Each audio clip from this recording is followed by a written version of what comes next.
তো যুদ্ধাপরাধীর সমর্থক, আপনি তো ৭১ বিরোধী, আপনি তো বাংলাদেশ বিরোধী। আপনার ১৪ গোষ্ঠী জানো, ১৪ গোষ্ঠী জানো তাহলে কেউ ৯ মাস রক্ত করি যুদ্ধের মধ্য দিয়ে স্বাধীনতা অস্বীকার করতে পারে না।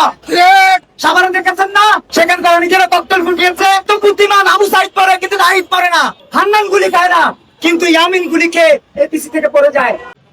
আপনারা বলছেন আপনারা জুলাইয়ের মাধ্যমে বাংলাদেশের মানুষকে শান্তি সমৃদ্ধির জায়গা নিয়ে যাবেন, তাহলে চালের দাম ৪ পয়সা কম না কমে কেন দফায় দফায় ৪ দফায় চালের দাম বেড়েছে? আপনারা বলেছেন দ্রব্যমূল্য কমাবেন, দ্রব্যমূল্য যদি কমাবার অঙ্গীকার আপনাদের থেকে থাকে তাহলে কেন তেলের দাম দফায় দফায় ৮ বেড়ে এখন ২০০ টাকা হয়েছে? আপনাদের তারেক রহমান সরকারের আমলে জ্বালানি তেলের দাম ৩ দফায় বেড়েছে। অথচ সত্য না মিথ্যা? ৩ দফা জ্বালানি তেল বেড়েছে, জ্বালানি তেলের দাম যারা বাড়িয়েছেন তারা জুলাইয়ের কথা বলছেন না, তারা বৈষম্য দূর করবার কথা বলেছেন না, কোটা দূর করবার কথা বলেছেন না, কিন্তু কোটা কি দূর হয়েছে?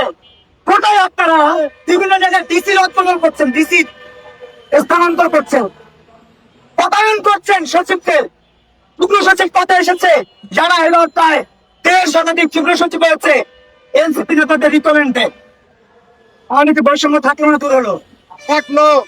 আর এই যে বৈষম্য আপনারা তৈরি করলেন, এই যে কথা আপনারা তৈরি করলেন, সেই কথা বিরুদ্ধে বলতে গেলে আপনি বলবেন মোমিন মেহেদী মামলা করেছে। মামলা দাও।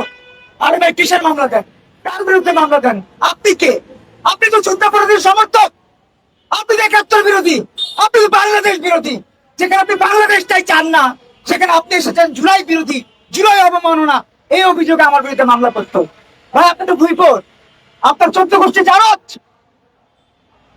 ১৪ গোষ্ঠী জানত তাহলে কেউ ৯ মাস রক্ত করি যুদ্ধের মধ্য দিয়ে স্বাধীনতা অস্বীকার করতে পারে না।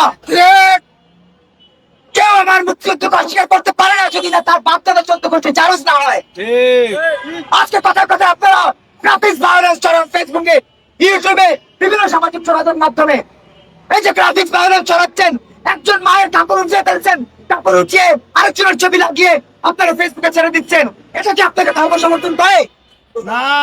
এর জন্য আপনারা তোলাই করেছেন না, ধর্ষণ করবার জন্য, বলাৎকার করবার জন্য, লুটতরাজ করবার জন্য, মদ করবার জন্য, দখল করবার জন্য, চাঁদাবাজি করবার জন্য, কোটা উপদেষ্টা হওয়ার জন্য, কোটা এমপি হওয়ার জন্য মত করেছেন। সেই সাথে আপনারা বন্যার টাকা মেরে খাওয়ার জন্য জুলাই করেছেন।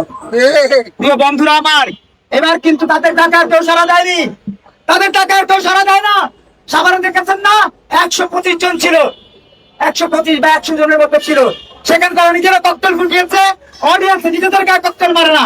এত বুদ্ধিমান, এত বুদ্ধিমান আবু সাইদ পরে কিন্তু নাহিদ পরে না, রিয়া কক পরে কিন্তু হান্নান গুলি খায় না।